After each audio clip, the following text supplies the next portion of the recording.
ষষ্ঠীর দিন অনেক সকাল সকাল বেরোনোর প্ল্যান ছিল।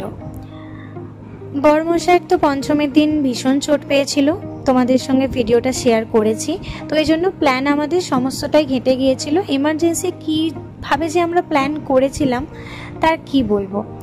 তো এখন আমাদের এখানে ট্রেন যে পরিমাণে লেট করে, তার জন্য যা প্রচুর ভিড় হয়। তো ওই ভিড় ট্রেনে ঠেলাঠেলি করে উঠতে গেলে বড়মশাইয়ের যদি আবার কোনো প্রবলেম হয়, ওই জন্য আমাদের ট্রেনে যাওয়া ক্যান্সেল করে গাড়ি বুক করতে হয়েছিল। হ্যাঁ, একদিকে ভালোই হয়েছিল, রিল্যাক্সে যাওয়া হয়েছিল আর টাইমটা অনেকটা সেভ হয়েছিল। আমাদের হাওড়া থেকে আসানসোলের ট্রেন ছিল একটা, তো আমরা পৌঁছে গিয়েছিলাম 11:30-12টার মধ্যেই। হাতে আমাদের বেশ কিছুটা সময় ছিল, তো ওই সময় চলে গিয়েছিলাম লাঞ্চ করতে, কারণ ঘর থেকে তেমন টিফিনও করে আসা হয়নি আর রাস্তায় বেরিয়ে সেরকম কিছু খাওয়াও হয়নি। তো ওই জন্য লাঞ্চ করতে চলে গিয়েছিলাম। এখানে নিয়ে নিয়েছিলাম চিকেন থালি, আর বিশ্বাস করো কোয়ান্টিটি যেমন ভালো না, আর কোয়ালিটিও একদম বেকার। আর মা দিদিমা তো খায়নি, কারণ মা দিদিমার উপোস ছিল, ষষ্ঠী যেহেতু। তো ওই জন্য বাড়ি থেকে মা কিছু লাঞ্চের জন্য নিয়ে এসেছিল করে, তো ওটাই খেয়েছিল। তো আমরা ট্রেনে উঠে আবার খিদে পেয়ে গিয়েছিল, তো ওই জন্য ঝালমুড়ি খেয়েছিলাম, সাথে এই যে লজেন্স, কেউ ছোলা ভাজা, বাদাম, নানা রকম খাওয়া দাওয়া করতে করতে গল্প করতে করতে আমরা আসানসোল পৌঁছে যাই 3:30-4টে নাগাদ। তো ওখানে গিয়ে আবার একটু খিদে পাচ্ছিল, তো ওই জন্য মা সাথে অনেক কিছু ক্যারি করেছিল। আমরা এগুলো ঘুরতে গেলে বিশেষ করে মা এগুলো ঠিক গুছিয়ে গাছিয়ে নিয়ে নেয়, যে মুড়ি, ঝুড়ি ভাজা, চানাচুর, ছোলা, শসা, সমস্ত কিছু ওখানে, শুধু পেঁয়াজ বাদে। এই জন্য একটু ভালো লাগছিল না, কিন্তু কি আর করা যাবে, মার দিদিমা সেদিনকে উপোস ছিল, ওই জন্য এইভাবেই মাখা হয়েছিল। কিন্তু বেশ ভালো লেগেছিল, সবাই মিলে আনন্দ করে খাওয়ায়। তো ওখানে বেশ অনেকখানি আমরা টাইম পেয়েছিলাম, লম্বাভাবে একদম রেস্ট করছিলাম।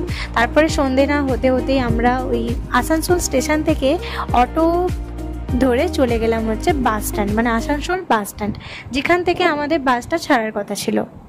তা কিন্তু আমাদের টাইম দিয়েছিল 7:30, ঠিক টাইম মতোই 7:30 এসে পৌঁছায়। তারপরে চেকিং করে আমরা বাসে উঠে পড়লাম, আর ছেড়েছিল 7:45-8টা নাগাদ করে বাসটা ছেড়ে দিয়েছিল। 9টা না হতে হতেই লাইট কিন্তু পুরো অফ, আর বাইরের দৃশ্যটা দেখো কি ভালো লাগছে, তাই না? তো বেশ সবাই মিলে মজা করতে করতে যাচ্ছিলাম। বড়মশাইয়ের মনটা একটু খারাপ ছিল, কিন্তু আমি ওকে সাহস জোগাচ্ছিলাম যে আমি আছি না, কিচ্ছু হবে না। তো এইভাবে আমরা আনন্দ করে করতে করতে পৌঁছে গেলাম একটা ধাবাতে। রাত 11টা বাজতে আমাদের বাসটা দাঁড়ালো, আর আমাদেরকে ডিনার করে নিতে বললো। 8 ঘন্টা মতো টাইম দিয়েছিল, খুব তাড়াহুড়ো করে ফ্রেশ হয়ে। 8 ঘন্টা আমার কাছে খাবার জন্য অনেকটাই কম সময়, সবার কাছে অনেকটা হলেও আমার কাছে কম সময়, কারণ আমি খুব ধীরে ধীরে খাই। আর এই ধাবাতে বিশ্বাস করো, খাওয়া দাওয়ার সার্ভ করা থেকে খাওয়া দাওয়ার কোয়ান্টিটি, কোয়ালিটি সবটাই ভালো ছিল। রাত্রিরে ডিনারটা করে মনটা একদম ভালো হয়ে গেছিলো। আমি যে এত সুন্দর বিরিয়ানি খেয়েছিলাম ওখানে, দারুণ দারুণ বিরিয়ানির ডেকোরেশনটা দেখো কত সুন্দর করে দিয়েছে, আর কোয়ালিটিটাও দারুণ।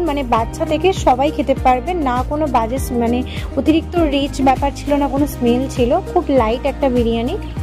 আর মা আর দিদিমা ওখানে পিছনে বসে গল্প করছিল, কারণ ওরা তো খাবে না। আর এই যে আমাদের এভাবেই সেদিনটা কেটেছিল। এখানে ভিডিওটা শেষ করছি, আর বাসে উঠে আমরা ঠান্ডা খেয়েছিলাম, ব্যাস এটুকুই। তো ভালো লাগলে ভিডিওটা সাবস্ক্রাইব, লাইক, কমেন্ট, শেয়ার সবটাই কিন্তু করো। আর ইউটিউব থেকে দেখলে সাবস্ক্রাইব, ফেসবুকে দেখলে ফলো করে দিও। নেক্সট ভিডিওতে খুব তাড়াতাড়ি দেখা হচ্ছে। তোমরা সুস্থ থেকো, ভালো থেকো, আরও কিন্তু নতুন নতুন ভিডিও নিয়ে আসছি। বাই।